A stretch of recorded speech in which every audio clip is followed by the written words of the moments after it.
Welcome to the Scottish Property Podcast. This is a show where we aim to educate, inspire and entertain through real life stories and interviews from people in the Scottish property community.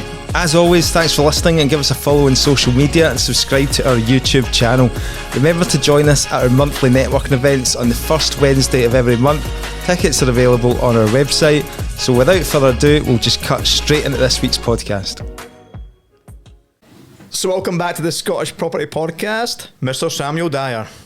Hello, hello. It pains me to say this that we're bringing him back on because I think one of his podcasts has got one of the most downloads from his previous episode, which was episode 64 from about 2.5 years ago. March 2021. That's down to him promoting the podcast more than me do. So it's good to have you back on there. Marketing manager. Yes. So if any of you guys want a more a backstory, and we will go into it with Sam, go back and listen to episode 64 with Sam. We brought him on because he had built up a 7-figure property portfolio using none of his own money, and we went into that beginning part of that journey. Anyway, so for the listeners that don't know you and have listened to that episode, give a wee bit of background, quick background, Sam, on your Quick background. I guess my day job, run Dyer & Co, letting agency, run a network for property investors, This is Wealth, and property portfolio in the background, mainly residential, bit of commercial in there now, and I'm a big believer in diversifying your income, so you pile money in the stock market and my pension as well. I think that's ticked most things. Is that quick enough for you? That was pretty good, actually. What do you think? And if you haven't seen Sam, he's all over the press. Like, you've just got an article out here in the Telegraph newspaper, so quite hard hitting, big broadsheet newspaper. So good article here on Sam and kind of a bit about his property background. And he's saying here he's worth more than 10 million property, but he's failed to say that half of that belongs to Stephen. So now it's the 8-figure property portfolio using none of your own money. So there you go. Continuation. For those listeners that don't know the story here, Sam and Stephen Clark, my co-host in Scottish Property Podcast, obviously, Sam Dyer, you guys are business partners as well, just for transparency, right? Yep. So you've built your portfolio of residential properties together over the past 3 years? Sort of, aye. A bit the background on it would be that both of us have got our own portfolios before joining forces. Sam, if you follow him on social media, you know he's a paid national stickler for detail, but he does the stuff that I am not good at. He is the strength to my weakness, and I think probably vice versa, I hope. What would you say his weaknesses and strengths? Oh, start with the weaknesses. Fucking that's what are his weaknesses? That's good turn into a good podcast. So I'm going to take him off his pedestal, right? See when he did Spittle? Spittle, what is Spittle for the listeners? Right, big HMO in Aberdeen. He was sitting there like, oh, look over this loan agreement. Oh, help me with this thing on zero. This and that. How do I do this? How do I do that? And I'm just like, why did you do this project on your own? Fuck, that's what you get. Sure, that's what I'm doing. But yeah, so his weakness, I don't want to say you're bad at finance. I just think you just don't have the patience for it. Because we'll give you a compliment. You're a clever man, right? That's the compliment's over. But I don't think he has the patience for finance. And the attention to detail, aye. Yeah, attention to detail. And I think where your strength lies is you let him out on site to, project manager refurbs, push that along. He's got a really good eye for just visualising a space, how you can refurb it, all that sort of stuff. So when I'm explaining to people, my business partners, I say, well, basically I'm the portfolio manager and the finance guy. Stephen's the developer. That's pretty much an oversimplified explanation of our skill sets.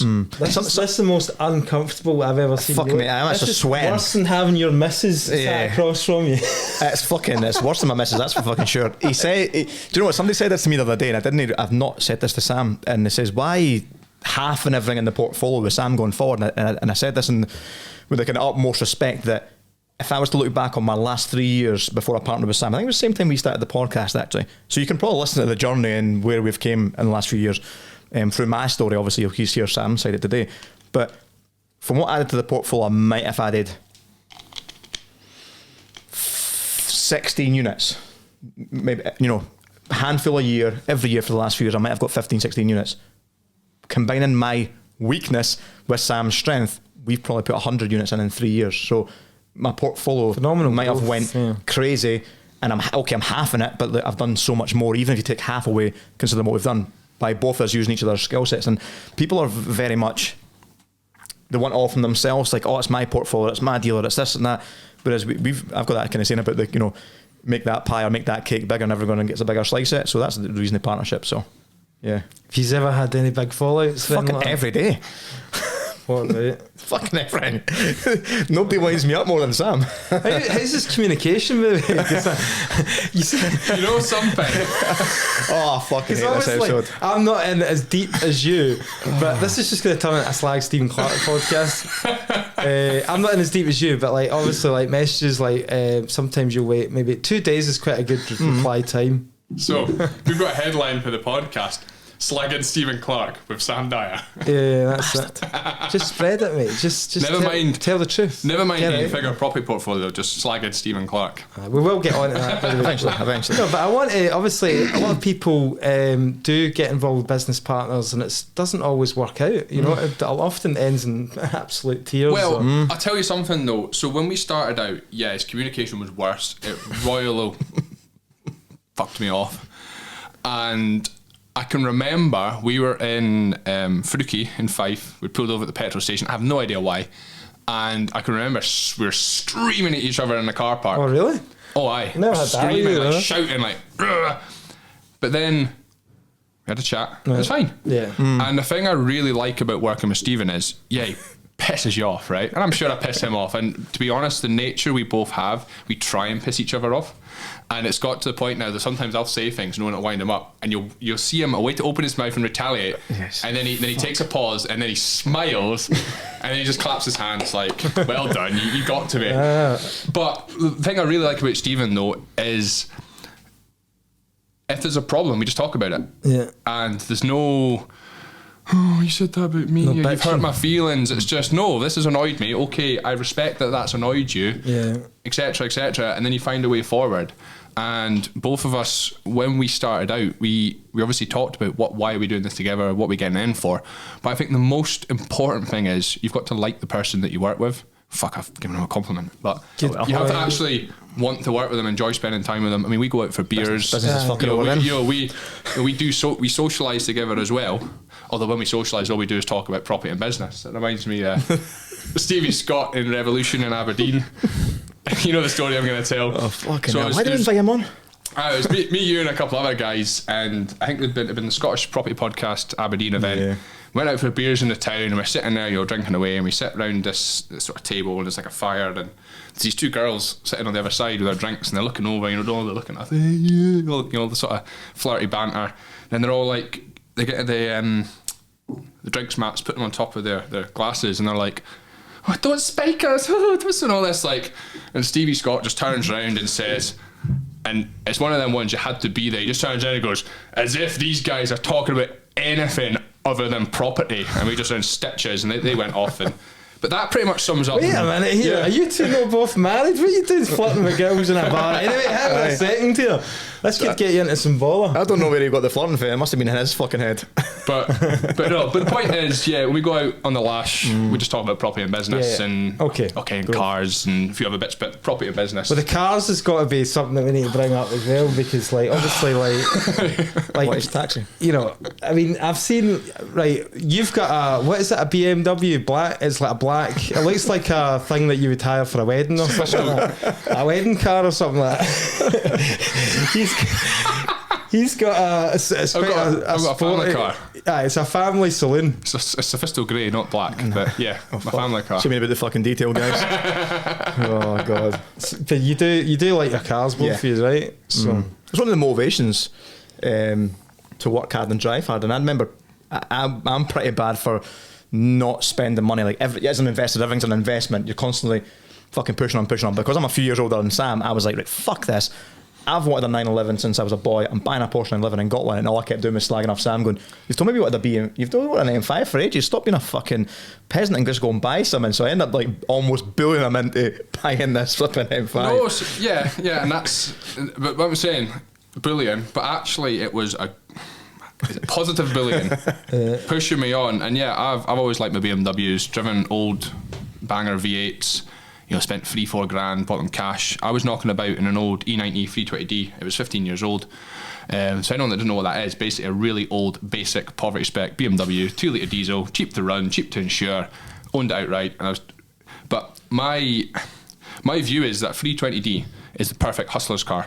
You can rock up to business meetings and it's respectable enough, assuming it's not covered in rust, but it's also cheap enough to run, cheap enough to insure, cheap enough to buy, and you're not going to really lose anything on it. So I was kicking about in one of them, and I'd kind of got to that after all the daft, big-engined, unsensible cars. But I always wanted an M5. I always wanted a second-hand M5, E39 M5 to be precise, if we've got any petrol heads listening. Jesus Christ, the detail.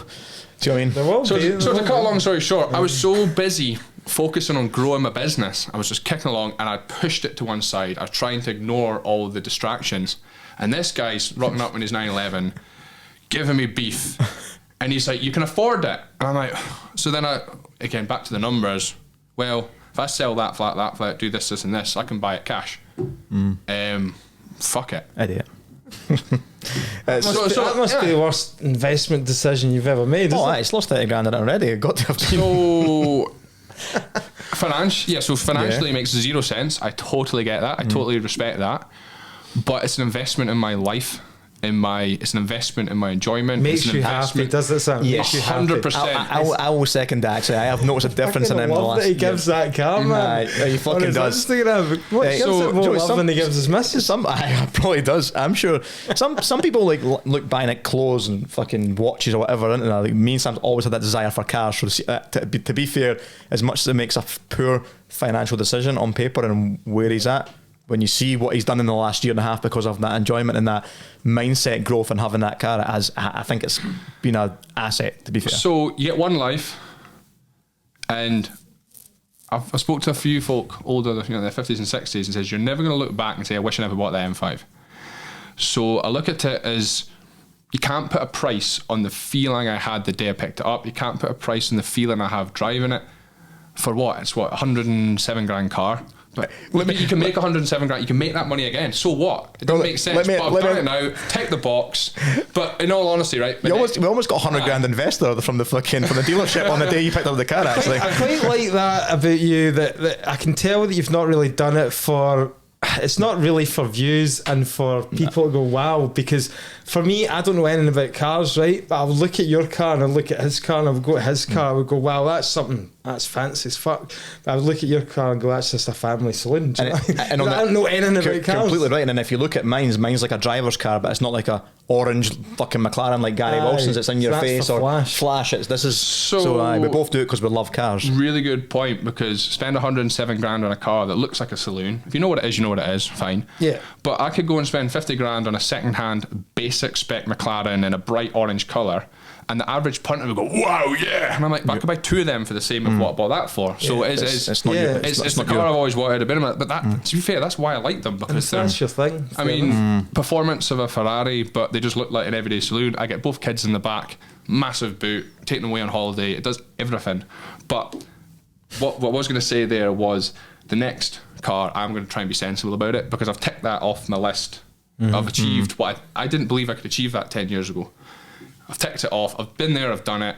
Cool. Next time I'll probably put my investor hat back on. So I do think that's really important, though, that we talk about being sensible, making the right financial decisions, but you need to spend your money on something at some point. Otherwise, what the hell are you doing it for? Yeah. What are you doing it for? And then I don't know if it was a convincing, because you sent me a podcast that almost justified it to ourselves, but apparently cars are free of capital gains tax or inheritance tax. It was almost like if you made money, buy the cars, keep the car collection, whatever you want to do with the cars, and if you give them to your family when you pass away, they're free of inheritance. So it was almost like, yeah, well, do you know what actually makes some kind of sense? Some cars appreciate in value. Yes. Like off the cars, because it's not a fucking cars pod. I mean, it was me that brought the cars in. I don't know why you even fucking I'm bringing the cars out and want a property. No, yeah, let's talk about cars and properties. So let's talk about investing in garages. No, yeah. let's not. Right now, go for it. Like, getting back to what you've achieved then, Sam, you're our guest today. Run over, because you've had a big growth period, yourself and Stephen, over the past couple of years, and definitely achieved a lot. So if you can sum up really, what you've achieved and built in the last sort of 2 years, would you say, since you were on the last podcast? 2.5 years. 2.5, yeah. Yeah. Sum it up in what way? How many units? Fuck. Start with that. I mean, this year alone. We'll start with this year then. This year alone, we added £4.5 million of property to the portfolio, and then a few million before that. One of them being a 39 unit portfolio in Aberdeen, which we've talked about previously, touched on it, but not really gone into full details, which still got a few more questions about. Hence why Sam's in. That was your chunkiest, wasn't it? That's your chunkiest deal. I do listen to, not every episode, but most episode of the podcast, and when I hear Stephen talking about the portfolio, I'm sitting there cringing like, he's missing the detail. No, Stephen. I'm like, you're asking him the questions, and I'm just like, why is that? Why are you asking him? Is he not getting it right? Don't get me wrong. I don't know the answers to the most of them. Right, so he's just been making it up. Don't get me wrong, right? Everything he said is true and correct, and there's nothing wrong with what he's saying, because I know, right? And this is again through experience. When I started out my business career, every post on social media was uber technical with all the information that I would want, not realising the average punter doesn't want to see all of that. So what Stephen said was absolutely fine. He was giving the basics. Not everybody wants the detail. So what he said was fine, but because it was still I was listening to it going, God. What do you think our listeners would want to hear then out of that deal that would get like kind of juices flowing, if you like, then kind of like, you know, you've got your group, you know, this is wealth and that. You get people into your group who are starting out in property. A lot of our listeners will be in the same group. So what do people want to know about that deal, just to kind of get them excited? To get them excited. So I guess, not our own money. Yeah, that's the big headline, but let's work back the way. Yeah. So value of the portfolio, 3,980,000. So 20 grand. That's the value of what you bought it for? The value, right? 3,980,000, so it's 20 grand off 4 million. Now that's not a home report, your value. That is what the lender has valued it at. So it's pretty accurate. The lender's valued it at that. We bought it for 2,885,500. Now if you get your calculator out, that's 27.5% discount. So obviously to come up with 2.885 million to buy the portfolio. So we took a bridging loan out, that gave us the majority, and then you need a deposit. And the deposit, we got some private lenders to make up the balance. Boom, bought it with none of our own money. So now we've got how much deposit do you need? Well, it was. This is the great thing about having you on, right? Give you the fucking numbers. Plus, it's good because he puts everything on LinkedIn. So if you can't remember those numbers, we'll just go back to your LinkedIn post and you can see it on your statement that he posts. Well, yeah, the bridging loan ended up being 2.5 million. Right. I think it's 2.55 million. Yeah, it's on. I posted it on Facebook and LinkedIn, and it's got the actual figure. But what had actually happened, we had another property that we'd bought with private finance, and we were going to sell it, but the refurb delayed and all the rest of it. And instead of selling it, the private investor didn't want the money back, so that kept going. And so we actually wiped out the bridge on that and then used this unencumbered property as security. So that basically brought the deposit down, because you're putting that forward as deposit. And then the remaining cash, we had a shortfall of like 230 grand. And I was like, right, we need to raise this money. Cool. On the phone, raise some money just to top the pot up to get the deal over the line. Okay. So where we're at now, so you've got your 39 we're buying, plus this one as a security on the bridging loan. Right. And then we obviously have to refinance them or sell them to pay off the bridging loan. But the way that it works, you've got your 4 million of property plus a 300 grand house. So you've got 4.3 million pound of property, but the bridge you need to pay off is only 2.55. So you can imagine if you're refinancing them at 75% loan to value, even with a little bit of down value, you're still going to clear that bridge quite comfortably, plus the 230 or so of private finance at the back end. But what we've actually done as well is we've put a few sales through, one to pay it off quicker, and two to get rid of the lesser quality stock. And when I say it was all pretty good stock. Yeah, good stock. How many have you sold so far? So we've got we sold one under auction terms, and it goes through tomorrow. Right. And we sold 6. We packaged it up as a portfolio, and that goes through hopefully next week. So that's 7 so far. There is Now that we get, there's 6 refinances going through. There's 8 going through probably tomorrow. There is another. And why for the sales, right? What is the reasoning behind that, selling those properties, and what for the listeners? Like, I guess the main reason is long term, we want the portfolio to have the better quality stock. Now, it's not that they're poor quality, they're just lower value. So we're talking about 65 grand flats.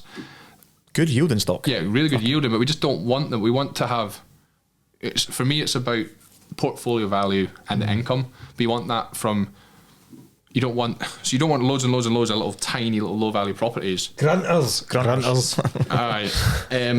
But when you're starting out, they're great. But as you grow, you maybe think, well, you want the volume to de-risk in terms of a tenant starts paying. But if you've got 200 properties, you don't want 200 40 grand flats. Yeah. You want 200 at, 150 grand maybe, or something like that. So it's part of it's about, not quality control, but getting rid of the low value stuff. It's also about de-risking. So if you refinance a property, effectively, just assuming a 75% loan to value mortgage, you're almost tying up 25% as your equity. If you sell it, you release all of that equity. So you pay off the bridging loan a lot quicker. But it also means, obviously, I'm a big fan of the repayment mortgage, looking after your loan to value, not being over leveraged. So by selling, you can it's a really simple way of keeping your loan to value under control. Yeah. Mm-hmm. So what we're really doing, buy 39, sell 7, keep 32.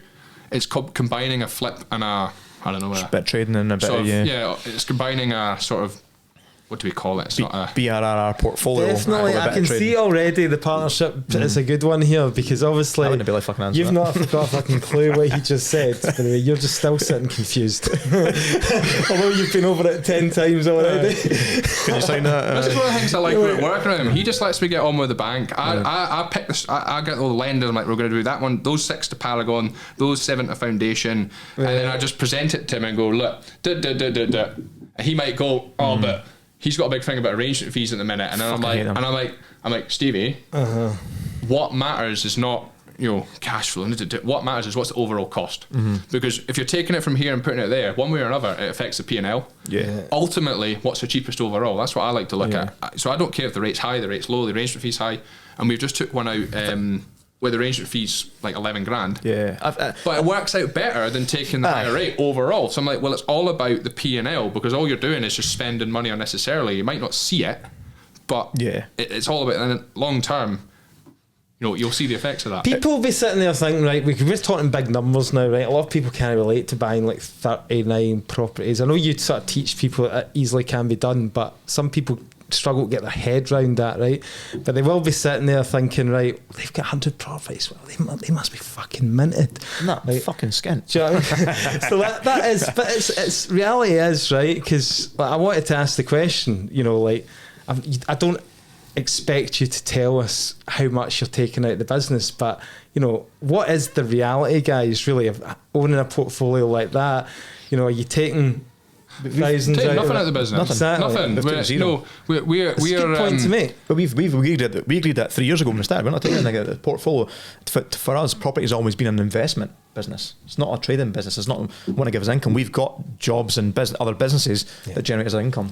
I think the easiest way to sort of explain it, and I did touch on this in the last podcast interview, if we take the strategy for growth is not changed at all.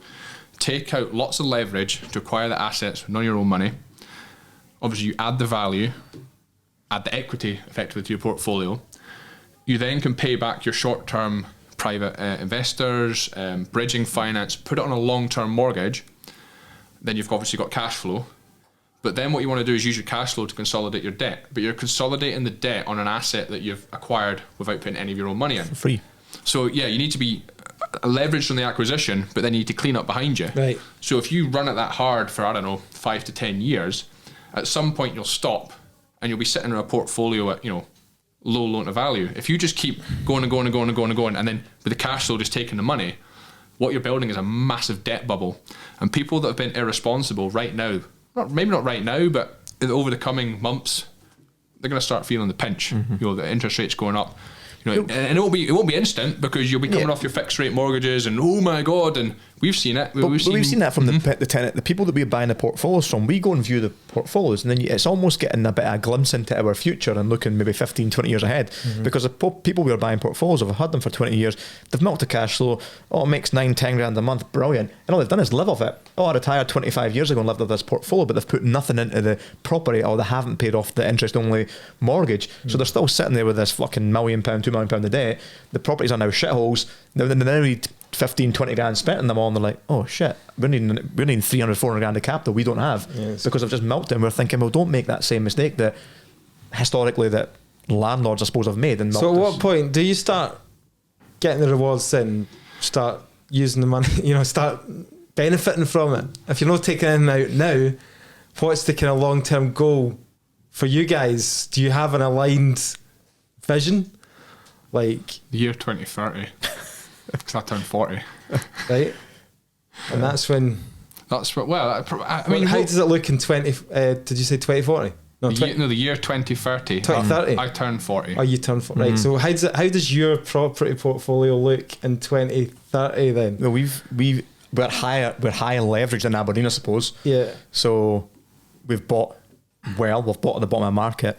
If we get capital growth back in Aberdeen, as historically you've seen from Aberdeen, as it follows the opposite trend from everywhere else in the UK. Well, that's a big if, isn't it? It's a big if. But that was one of them, is when they go back up, sell half, pay off the debt another half, or sell the whole lot. We don't know. Yeah.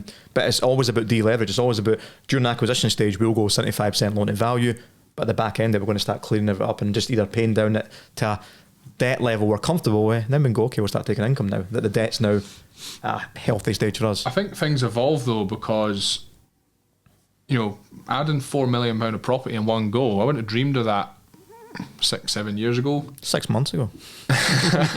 But you can only just get bigger. So I don't know exactly what it's going to look like. I've got an idea where we're going, but things evolve, things change.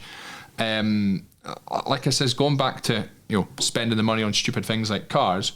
Effectively, I sold some all money out buy-to-lets, so you could argue it was a free car. But so along the way, you might sell the odd one, release some equity, get the cash, and off you go, and do something along the way.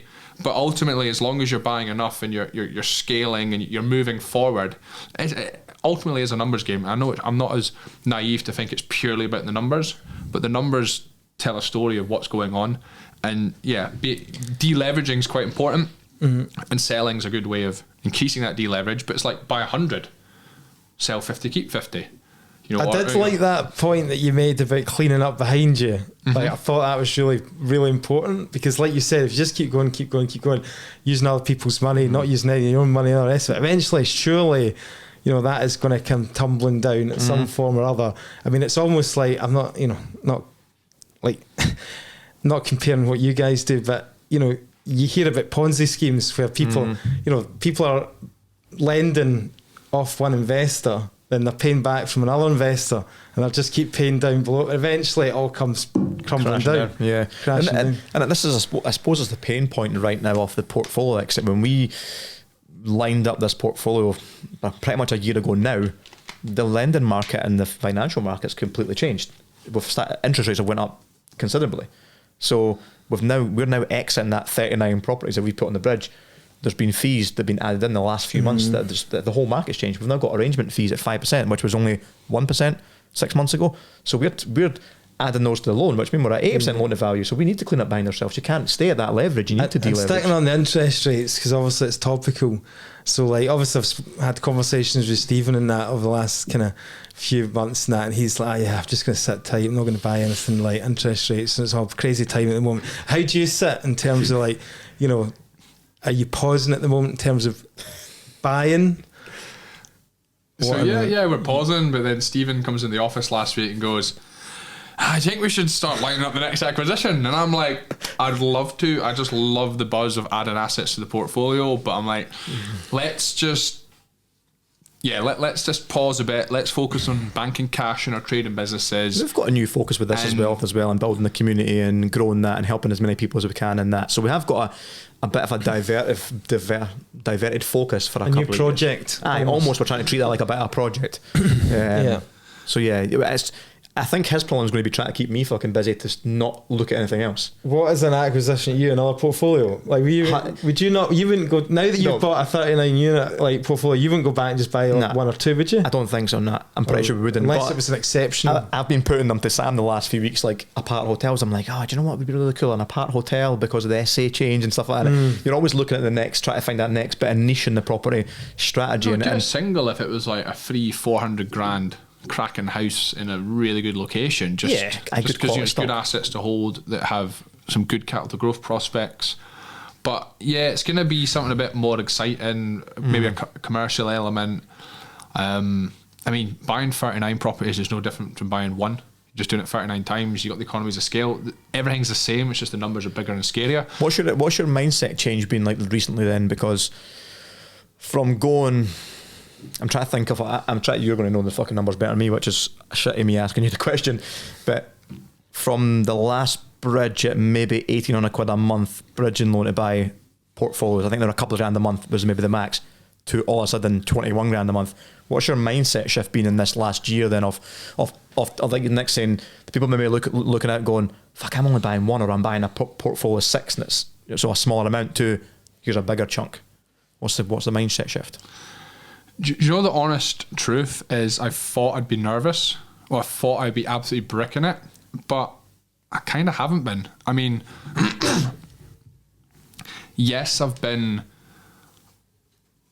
a little bit like, oh, this is quite big, and why am I not nervous? But it's the same fundamental strategy that we've done. We've bought, I don't know, good 5, 6, 7 portfolios. And yeah, originally you buy and you hold everything, and then it got to like Bartley House was a classic. We actually bought 5, got annihilated on ADS, but the deal was that good, it still worked. It's one in Kilmarnock. Yep, yeah. We bought 5, we sold 2, we kept 3. Great, all money out plus a little bit of money. So actually early in this year, and because we bought 39, it's completely overshadowed. We did a 6-unit acquisition, and it was like 30% discount. We bought 6 flats, we sold 1. Well, what we actually did is we did a mini refurb on it, stuck a tenant in, sold it tenanted for a really good price, and kept 5. And it's just like, it's almost like selling one keeps that momentum going, keeps it, and you just punt it out the door. But yeah, because as much as people are hearing about 30% discounts, there is going to be fees that come on there, down valuations that come on there. There's things that take that. Yeah, so it's a really good point. Is it really 30%? It's, I mean, you get your down value. I mean, lenders are being extra cautious at the minute. They are down valuing things just because. My opinion is they are looking at a way to de-risk themselves, and the easiest thing is to go, well, we think it's worth that, we'll give you 75%, don't like it, see you later. So I don't think it's because the properties aren't worth that. I think it's because the lenders are trying to de-risk for themselves. It's good though, because I get it. De-risks us. Because the lender's just another business, and they're going, well, do I want to lend to you, yes or no? That's a bit risky, so we will lend on the asset, but only at this amount. And so that's kind of their way around it. But to answer the question, yeah, doing the 39 portfolio, I can remember doing my first portfolio. It was 6, and I was like, oh my god. It was just shy of $500,000, and the mortgage is like 700 quid. I was like, oh my god, oh.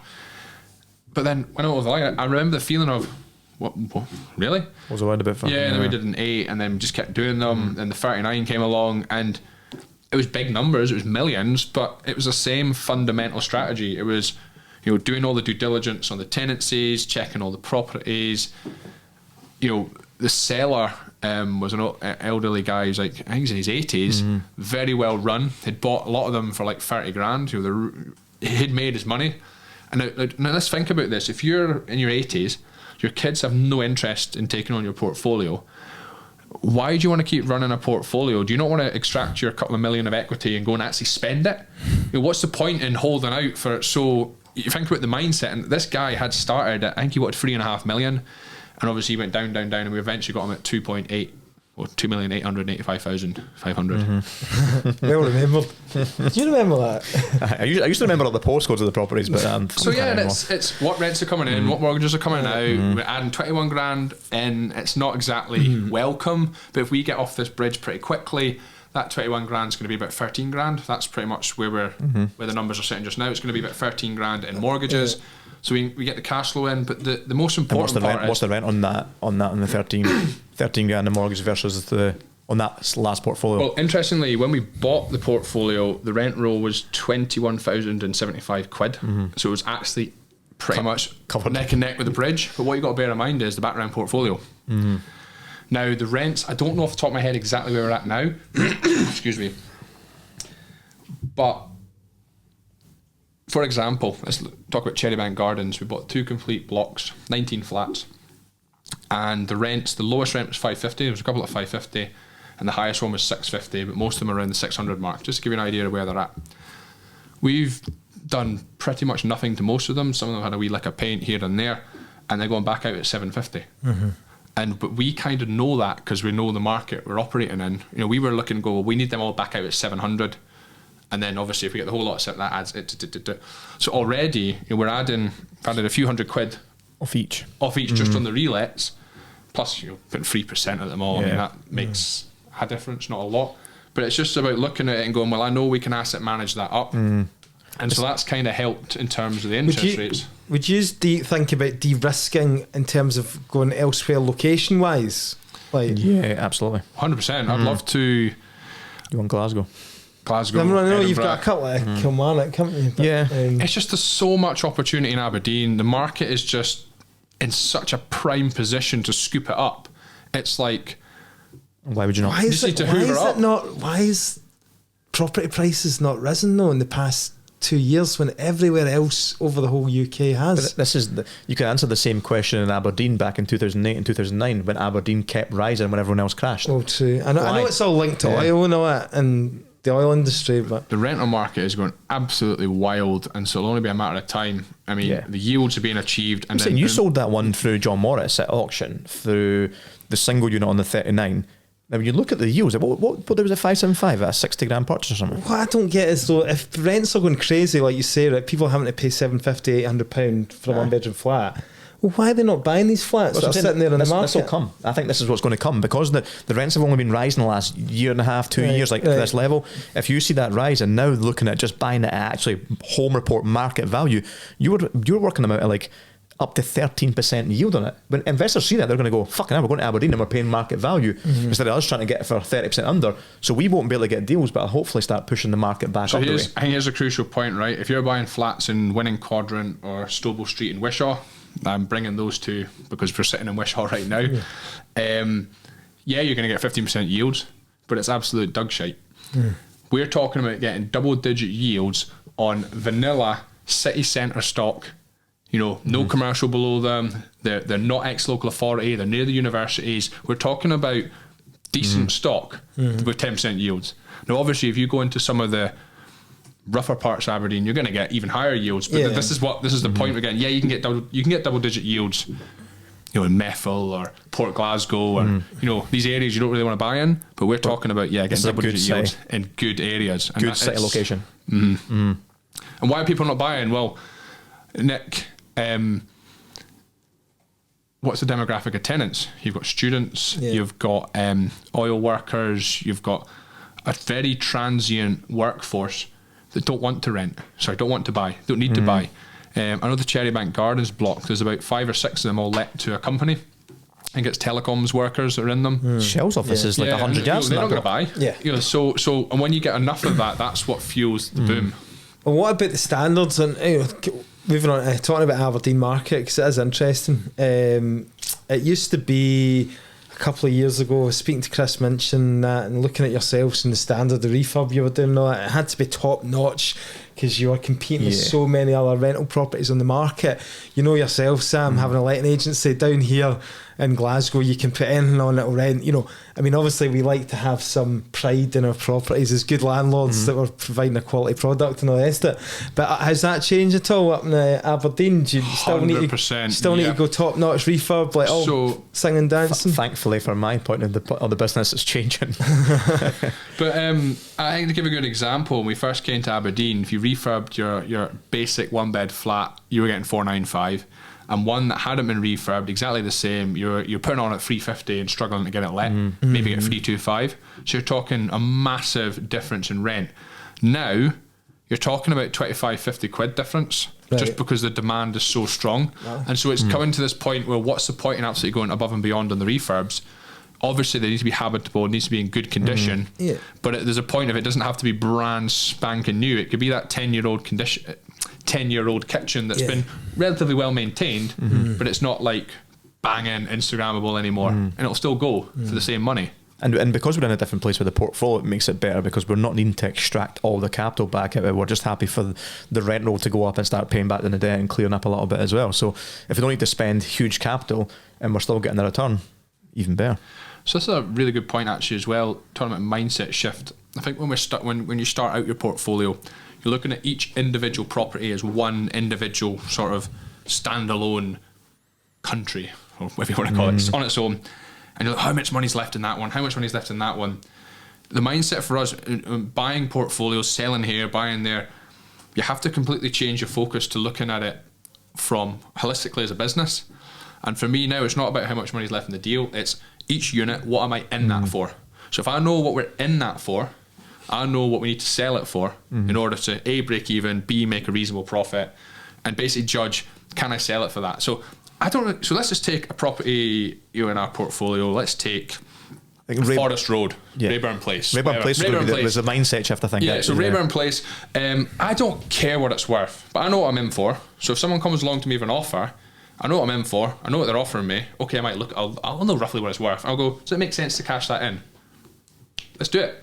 And so when the interest rates all started rising last year, I said to Stephen, so we had a house in Cumbernauld, another house in Ayrshire, and the market was strong, and I said, Stephen, maybe we should just punt a few to de-risk, because next year's going to be tough, and if we take action now, by the time, it takes a while to sell a property, by the time they've all gone through, we'll have made the decisions ahead of time. And that's exactly what we did. We sold a few properties purely to de-risk, and each of them, I says, well, we're in this one for, I think Brayface, we're in for about 85 grand. You saw that one. And we sold it. We sold it for 115, tenanted, retained the management with Dyer & Co. And the one in Ayrshire, we were all in for about 62. We sold it for 86.5, and again retained the management with Dyer & Co. So it's kind of a win-win-win. And then obviously we were in at one point, out at another point, bank your difference, back in the portfolio, de-risk. And so but that's that holistic view. It's not looking at. So if you bring them in, that means it takes pressure off this big bridge we've taken off. Yeah. And then it means you can leave money in the deals. Which what that really means is, let's take a Cherrybank Gardens, right? 125 grand value. Might just have a 70 grand mortgage on it. Well, so what? That's all we need to do to keep moving forward. But that's not a bad thing. Not only does he know his numbers, he can also predict the future as well. So getting the ball. Good move. Obviously, selling a couple of those properties and cashing in. So where does the 21 grand bridge end? When does that end? Like when do you need we're only 4 months in it. Oh yeah, 3 or 4 months. Okay, so 28th of June. Yeah, my birthday. Yeah, we got it on my birthday, didn't we? Shit, I didn't know that. Actually, it was 39. He was 39 years old, and we added 39 to the portfolio. That's right. On the 28th That's of June. right. I remember seeing that. So obviously you've come to terms with that. Personally, that was giving me sleepless nights. I think, but obviously you're comfortable with it now. But it's a case of you're kind of at the mercy of the lenders now. You're not like in terms of getting these plenty options. I mean, we just sell them if we can. Yeah. There's plenty skin. So we've bought them at a price that allows us to sell them, but I mean we're selling them. So the 6 that we sold, pick the lowest value ones. We did 6 studios, all valued at 65 grand. They're going through at 60 grand a pop. But the yields are there. It's a really good buy for the investor who's kind of wanting to go in nice and vanilla and simple, add some decent assets to his portfolio. Obviously, there's a capital growth prospects. Now the thing about these 6 is we have retained properties in the same blocks, so we believe in the postcode, we believe in the area. It's simply we want to de-risk and kind of just consolidate. So it makes sense. If our plan, or I suppose it's land on Sam, but the plan was to exit the bridging loan by the end of the year. So 6 months we're off it. We probably will, because a few issues lenders might go a wee bit over. Just lenders being lenders, but it doesn't concern me because there's plenty of other options, and worst case scenario, we just put a few more sales through. I can't remember if I don't think I did touch on this in the last podcast, but everything in my portfolio is for sale at a price. So there's assets that really don't want to sell, but if someone comes along and offers me enough money, of course I'm going to sell it. So I've always got a handful of properties up at auction. With John Morris. His mindset on that. So funnily enough, actually, it was just yesterday. John Morris phoned me up, and he's like, "Yeah, I've got an offer on your Castle Street flat," and I'm like, "Oh, really?" And initially, I dismissed it because I was like, "No, I want that." And then I put the phone down, and I was actually kind of a bit preoccupied. And then I thought to myself, I was like, "Nah, if I'm all in for this, and they're offering that, and why don't I just take the money? Right now we're in a high interest rate environment. I don't need to sell, but putting that cash back in the bank, I was like, do you know what? Might actually make sense." And I thought, so I phoned him back up and says, "If you can get this, I'll take the deal. If not, whatever." But my point is, if you get an opportunity to crystallise your gains, why don't you take it? And it's like stock market's a really good way of putting my point across here. You own X number of shares in Shell PLC, and I'm up 30%. I've made 10 grand. No, you haven't. You haven't made that money until you've actually crystallised your gain and the cash is back in your bank.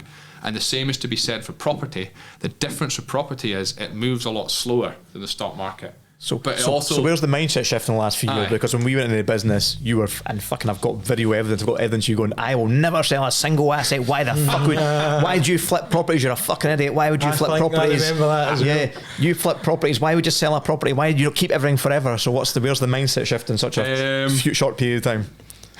Yeah, I get quite passionate about things, but also very driven. So when I want to push a point across, and I know Tracy hates me for this because I just get so stubborn about it, but then the way she reacts is she's equally, and then we end up but the point is, I like to look at things objectively, and if I can understand something, I'm like, you know what, I will always admit that I was wrong, and yeah, I was wrong, because selling it depends why you're selling. But if you built a business purely on flipping, I don't think that's a very... No, you've got to build a trading business, haven't you? You've not built an investment business. Exactly, and you're never going to be able to extract yourself from that. But obviously building a portfolio... I used to always say to you this, you crystallise you leave some money in a deal, something goes wrong, a wee bit of refurb in some of your stock, and you go and flip a property and you make 30 grand. That makes up for, £200 a month cash flow for how many years to make 30 grand. Like, you can capitalise money very quickly with flips. And you were like, "No, fuck it, the more income and all this, you build it up and this shit, and all of a sudden you've just changed this tune off." Like, "Oh, right, I see what you mean." But I suppose it's, if you're doing one at a time, it's very easy to get very possessive and oh no. But then you're buying in bulk. Buy 39, punt 7. Is there less emotional attachment to you now? I suppose 100%, absolutely. Yeah, it's I've not even been inside a lot of the properties we own.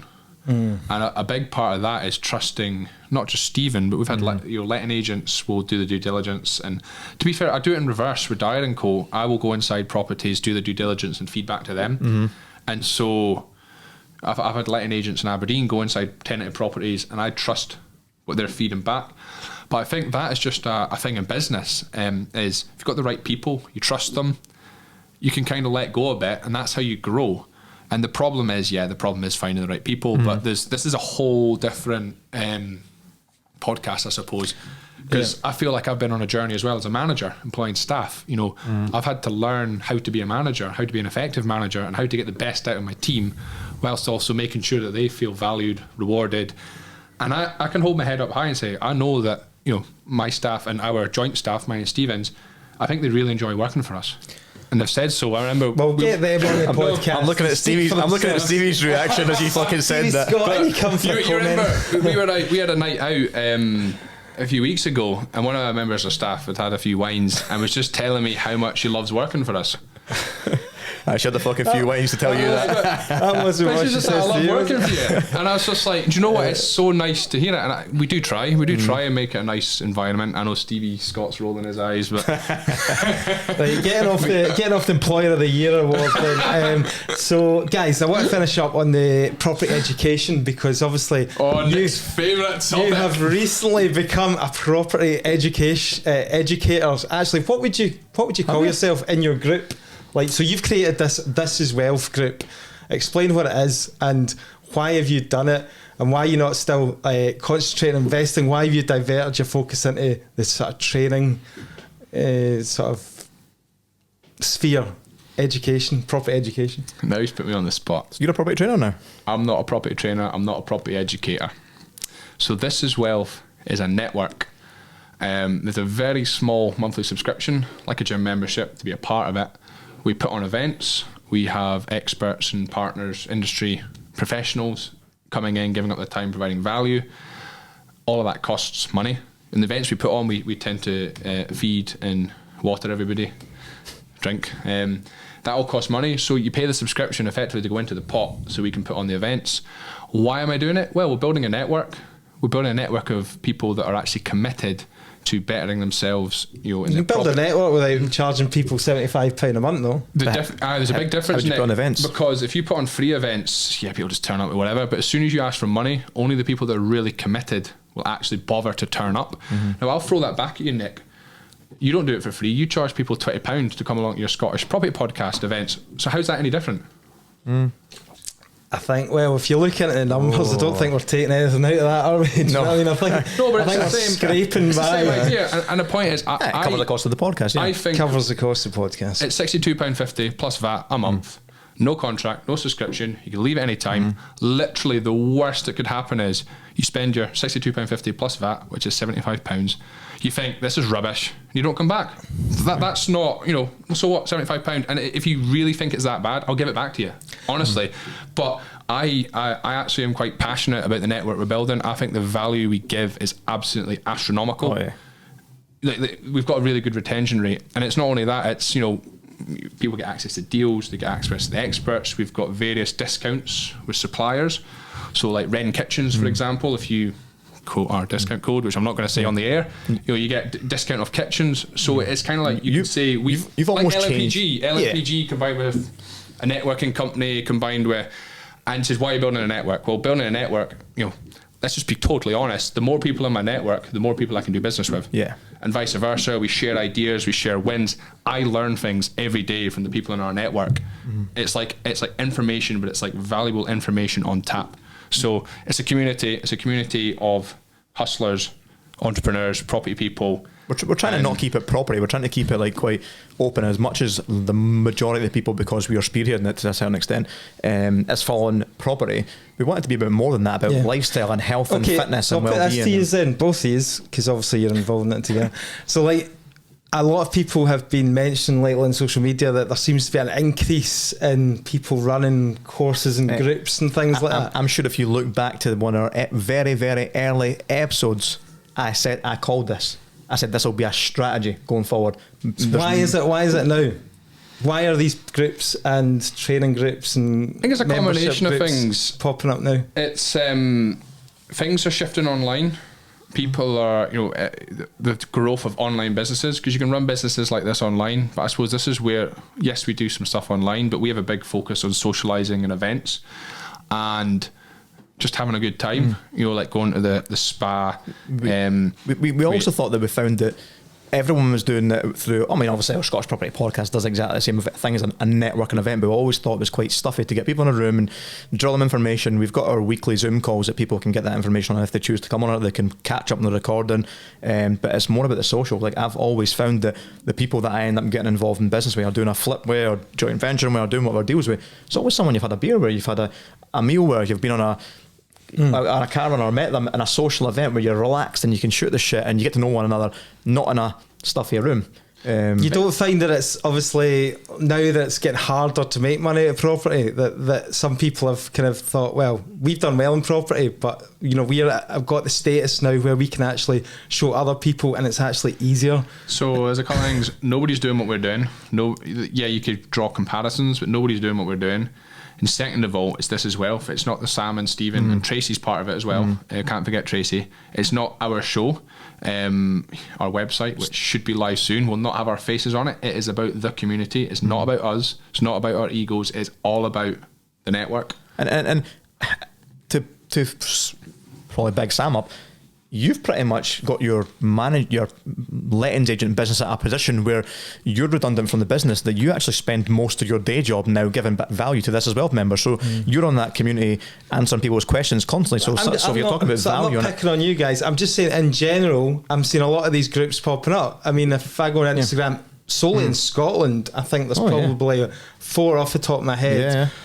The guys that are doing this, and this has all just popped up, I would say, in the last sort of year or so. So multiple income streams, I think, is one of them. And also, we all know the power of a network. And so it's almost building your own network that I guess the people that are setting up we groups, I mean, ours is relatively sizable now. We're gunning for 200 subscribers. I think most of the groups are probably in the 10s and 20s. I guess that these 200 at 75 in a pop. I can see the motivation there straight away. Well, you're losing some of that to VAT, but and we've got a couple of members of staff in it already as well. I guess other people setting up the groups, perhaps it's their, dare I say it, a bit of ego, wanting to do their own thing. They don't want to share and be part of something bigger. They just want to keep it quite closed doors, which I guess is fine. It's absolutely fine. But we wanted to build something big that covers all of Scotland, and purposely keeping the price really, really low, but also providing the value. So that the more members we get, the more value we provide, the better events we can pull off. I mean, we had our quarter-free gathering recently. It was an unlimited bar. Pizza, as much alcohol as you can consume, we pick up the tab. And we cannot put that on if we don't have the subscribers.